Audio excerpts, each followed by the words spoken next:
अस्सलाम वालेकुम व्यूअर्स, मैं हूं शाकिर सोलंकी। व्यूअर्स, कौमी असम्बली के इजलास के हवाले से बताऊंगा कि आज कौमी असम्बली में क्या कुछ हुआ। अपोजिशन और हुकूमती अरकान का एक दूसरे के साथ रवैया कैसा रहा, इंतजामात और एहतियाती तदाबीर कैसी रहीं, तकारीर जो हुई दोनों अतराफ से, हुकूमत और अपोजिशन की तरफ से किस किस ने तकारीर की और क्या क्या अहम जो नुकात हैं वो उठाए गए। इस पूरे इजलास के हवाले से पूरा जो मुकम्मल हाल हवाल है वो आपके साथ इस वीडियो में शेयर करूंगा। 3 बजे का इजलास का टाइम रखा गया था और सबको ये कहा गया था कि सहाफ़ियों का भी कोरोना वायरस का टेस्ट होगा और अरकान पार्लियामेंट का भी, यानी MNAs का, क्योंकि सेनेटर्स का इजलास कल होगा 12 तारीख को। आज 11 को इजलास था कौमी असम्बली का, तो MNAs का आज होना था। जैसे ही मैं 12:30 तकरीबन पहुंचा 3 बजे के इजलास में शिरकत के लिए, मैंने का पास लिया गेट नंबर 5 से। फिर मैं चला गया, हिदायत जो दी गई थी मुझे कि डिस्पेंसरी में जाना है। डिस्पेंसरी में जाना चाहा तो मुझे बताया गया, जो सिक्योरिटी के अमले के लोग थे उन्होंने बताया कि पार्किंग एरियाज जो है MNAs का, वहाँ पर एक चबूतरे टाइप एक जगह बनी हुई है। वहाँ ड्राइवर्स के लिए, ड्राइवर्स वहाँ पर बैठते हैं गर्मियों में या सर्दियों में, तो सर्दी से बचने के लिए या धूप से बचने के लिए, तो वहाँ पर एक शेल्टर बना हुआ है। वहाँ पर बताया गया कि डॉक्टर्स की टीम बैठी है। मैं वहाँ पर गया, अरशद वहीद चौधरी वहाँ पर खड़े थे, जियो टीवी के रिपोर्टर हैं। उन्होंने बताया कि डॉक्टर्स ने इनकार किया है कि वो कोरोना वायरस का टेस्ट हमारा नहीं कर रहे। मैंने जब उनसे पूछा कि क्यों नहीं करना चाह रहे, तो बताया गया कि हमारे पास लिमिटेड है, तादाद महदूद है, तो हम MNAs को पूरा करना चाह रहे हैं, हम नहीं चाहते कि कोई MNAs रह जाए।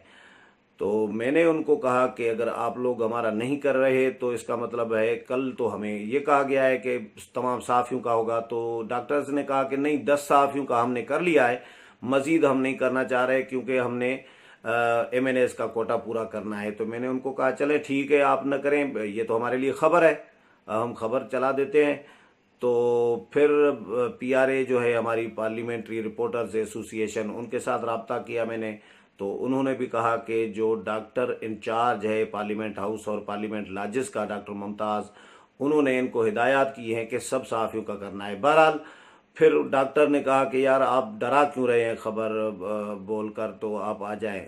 मुस्कुरा कर कहा कि आपका कर लेते हैं। तो मेरा कोरोना वायरस का टेस्ट ले लिया गया और अरशद वहीद चौधरी का भी ले लिया गया। अब परसों कहा गया है 2 दिन के बाद इसका टेस्ट रिपोर्ट जो है पार्लियामेंट की डिस्पेंसरी से मिलेगी।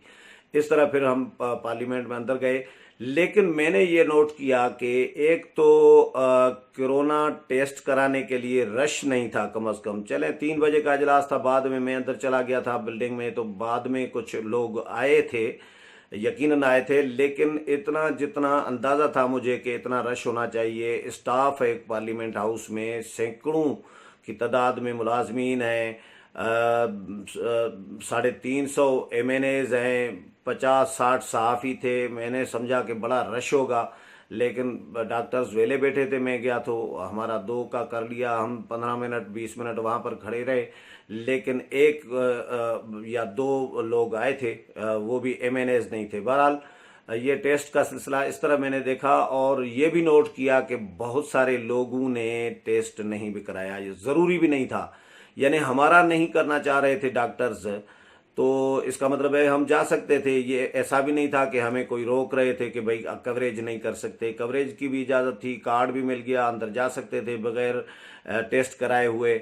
लेकिन हमने कहा चलें एहतियातन आ गए हैं तो करा लेते हैं, अच्छी बात है, अगर तसल्ली हो जाए कि कोरोना नहीं है, अल्लाह खैर करे, दुआ करें कि नेगेटिव ही आए।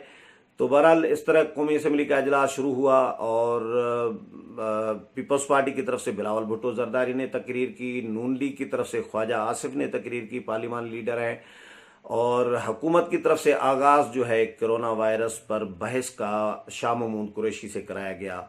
वैसे उसूलन होना ये चाहिए था कि वज़ीर आज़म ने आगाज़ करना चाहिए था, वज़ीर आज़म ने ब्रीफ करना चाहिए था कि बजट सेशन होता है या सदारती तकरीर होती है, उस पर बहस का आगाज़ तो रिवायात ये रही है कि अपोजिशन लीडर कर रहे होते हैं, लेकिन ये जब हुकूमती इक़दामात का मसला हो, जब पॉलिसी हुकूमत की बयान करनी हो, जिस पर डिबेट करनी हो, बहस करनी हो, तो फिर हुकूमत पहले ब्रीफिंग देती है ऐवान को, उसके बाद फिर बहस होती है उस पर।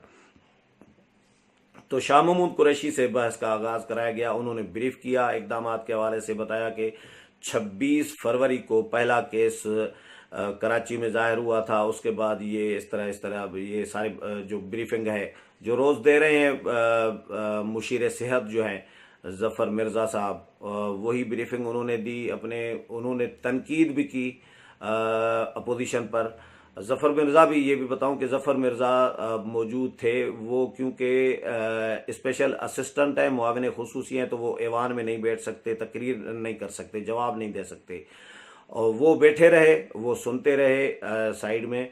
और लेकिन ब्रीफिंग जो है ऐवान को शाह महमूद कुरैशी ने दी। शाह महमूद कुरैशी ने पीपल्स पार्टी पर भी तनकीद की कि पीपल्स पार्टी, मुझे हैरत हो रही है कि ये किसी दौर में पीपल्स पार्टी से वफाक की अलामत होने की खुशबू आती थी, लेकिन अब जो है पीपल्स पार्टी से जो है सूबाइयत की, जो है सूबाई तसुबियत की जो है वो स्मेल आ रही है। इस तरह की उन्होंने 18वीं तरमीम को असल में निशाना बनाया कि 18वीं तरमीम सूबों के हुकूक की बात कर रही है। 18वीं तरमीम के तहत पीपल्स पार्टी, ये पीपल्स पार्टी तो वफाक को और मरकज़ को मजबूत करना चाह रही होती थी, वगैरह वगैरह। फिर वो एहसास प्रोग्राम का जिक्र किया शाह महमूद कुरैशी ने कि एहसास प्रोग्राम के तहत हमने इतने पैसे दिए हैं। ये बातें की तो बिलावल भुट्टो जरदारी ने लॉजिक के साथ उनको कुछ चीज़ें डिस्कस की और उनको ये कहा कि पहली बात तो ये कि शाह महमूद कुरैशी खुद भी पीपल्स पार्टी में बड़ा अरसा रहे हैं, वजारतें भी हासिल की हैं पीपल्स पार्टी से, और मुझे अफसोस है कि वो बेनज़ीर इनकम सपोर्ट प्रोग्राम नहीं कह सके ज़ुबान से अपनी से। अगर वो ये कहते एहसास प्रोग्राम की बजाय कि ये बेनज़ीर इनकम सपोर्ट प्रोग्राम के पैसे हमने दिए हैं या उसके तहत दिए हैं, क्योंकि ये पैसे तो बेनज़ीर इनकम सपोर्ट प्रोग्राम के लिए रखे जाते थे और रखे जाते हैं। अब इन्होंने अभी रिसेंटली वज़ीर आज़म ने इसको एहसास प्रोग्राम का नाम दे दिया है, तो इसको अगर बेनज़ीर इनकम सपोर्ट प्रोग्राम का नाम ले लेते शाह महमूद कुरैशी तो मुझे अच्छा लगता। दूसरी बात ये कि 18वीं तरमीम पर भी हम बात करेंगे और NFC अवार्ड पर भी बात करेंगे, लेकिन हुकूमती इक़दामात और सूबे के इक़दामात के हवाले से मैं बात करूँगा। बिलावल भुट्टो ने कहा कि हम सूबे में कोरोना वायरस को रोकने के लिए हर किस्म के इक़दामात कर रहे हैं, लेकिन वफाक की तरफ से, वफाकी वुज़रा की तरफ से हमें गालियाँ दी जाती हैं।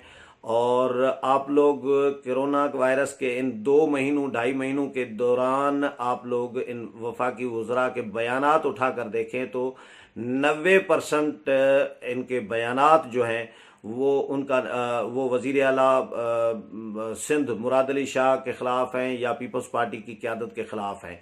तो बिलावल भुट्टो ने यह भी कहा कि MQM इन दिनों में MQM कम अज़ कम हमारे साथ तावन कर रही है, MQM गालियां नहीं दे रही, MQM हम आगे के साथ सीरियस मामलात को चला रही है, हमारे साथ है। लेकिन PTI के जो सिंध के वज़रा हैं, सिंध में जो सिंध की क़यादत है, यानी अली ज़ैदी और फैसल वाडा की तरफ उनका इशारा था कि वो हमें गालियां दे रहे हैं, हमें काम नहीं करने दे रहे, हमारे कामों में रुकावट बनते हैं और गालियां भी दे रहे होते हैं।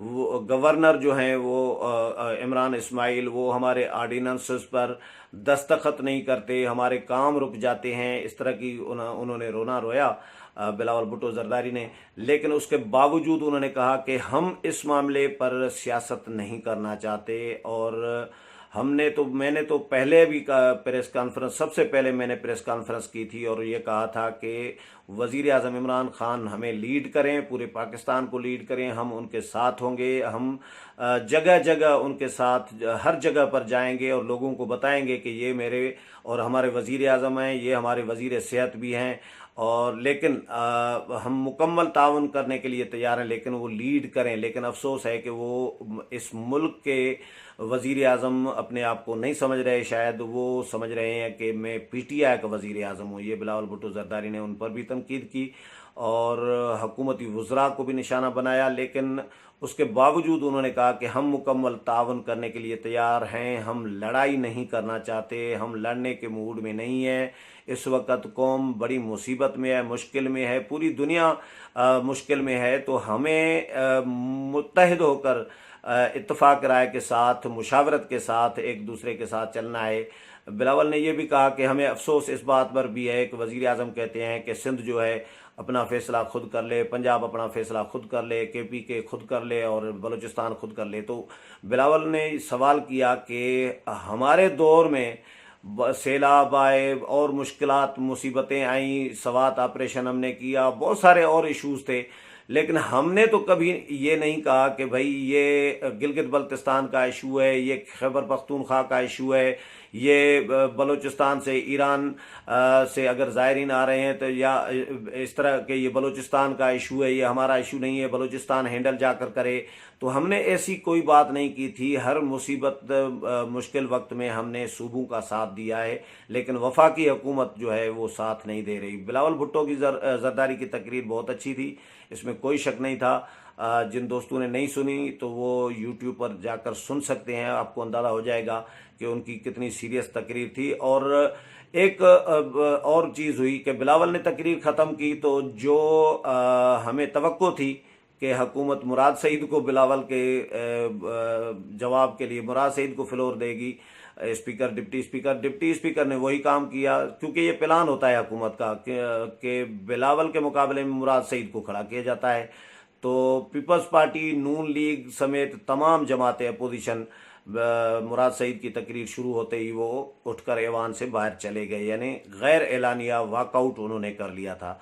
नून लीग की तरफ से ख्वाजा आसिफ ने बात की, तकरीर की, लेकिन जो हमने नोट किया, मैंने अकेले ने नहीं, सब तमाम सहाफ़ियों ने नोट किया कि ख्वाजा आसिफ की तैयारी नहीं थी। शहबाज शरीफ नहीं आए थे। शहबाज शरीफ अगर आते तो मेरा ख्याल है, मुझे अंदाज़ा है, शहबाज शरीफ ने कोरोना वायरस के हवाले से बहुत काम किया है, उनकी तकरीर बहुत अच्छी होती और वो फिगर्स के साथ तकरीर उनकी होती।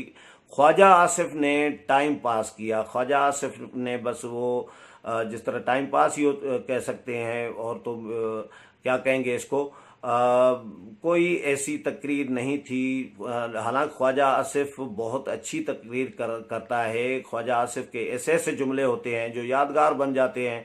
आपको याद होगा, कोई शर्म होती है, कोई हया होती है, ये जुमले ख्वाजा आसिफ के थे, वो आज भी बतौर रेफरेंस लोग यूज़ करते हैं।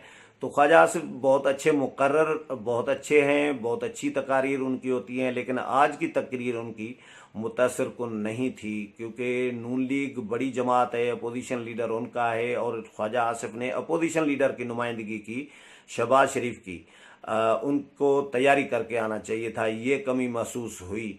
इसके अलावा वज़ीर आज़म इमरान खान ऐवान में नहीं आए आज, जिस पर भी अपोजिशन ने शिकायत की और अपना तकारीर में एहतजाज नोट कराया कि वज़ीर आज़म को होना चाहिए था। वज़ीर आज़म क्योंकि सिर्फ चीफ एग्जीक्यूटिव नहीं है मुल्क के, वो वज़ीर सेहत भी हैं। सिटिंग वज़ीर सेहत जो है, वजारत सेहत का जो कलमदान है वज़ीर सेहत का, वो वज़ीर आज़म इमरान खान के पास है, अपने पास। तो वज़ीर सेहत को होना चाहिए था, ब्रीफिंग उनको देनी चाहिए थी, लेकिन वो नहीं थे, वो नहीं आए। उन्होंने, आपको अंदाज़ा हो जाता है इसमें से कि वज़ीर आज़म और हुकूमत जो है पार्लियामेंट को कितनी अहमियत देते हैं। लेकिन बहरहाल आज एक दूसरे पर इल्ज़ामात भी लगते रहे और तकारीर हुई, तजावीज़ तकरीर, अच्छी तकरीर जो है वो यकीनन बिलावल भुट्टो जरदारी की लग रही थी, और शाह महमूद कुरैशी ने तो ब्रीफिंग दी, वही फिगर पेश किए। 3 बड़ी तकारीर हुई, चौथे मुराद सईद आखिर में बोले थे। इसके अलावा जो सैनिटाइज़र्स, ग्लव्स, मास्क, ये चीज़ें जो हैं ये पार्लियामेंट में तो रखी गई हैं।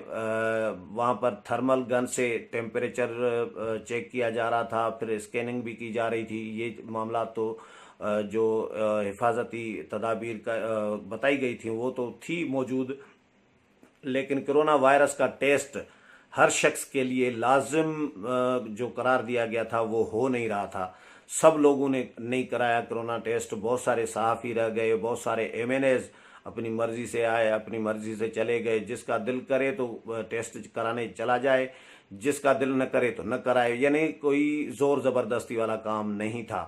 तो बाकी स्पेस रखा गया था, फासला रखा गया था, सोशल डिस्टेंस जिसको कह रहे हैं।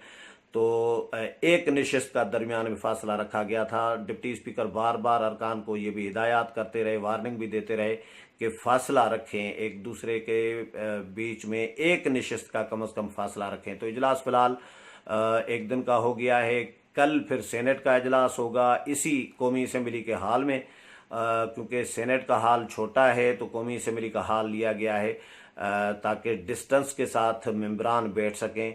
फिर परसों 13 मई को फिर कौमी असम्बली का दोबारा इजलास होगा। उम्मीद है प्रोग्राम पसंद आया होगा। अगले प्रोग्राम में फिर मुलाकात होगी, तब तक इजाज़त चाहता हूँ। अल्लाह हाफिज़।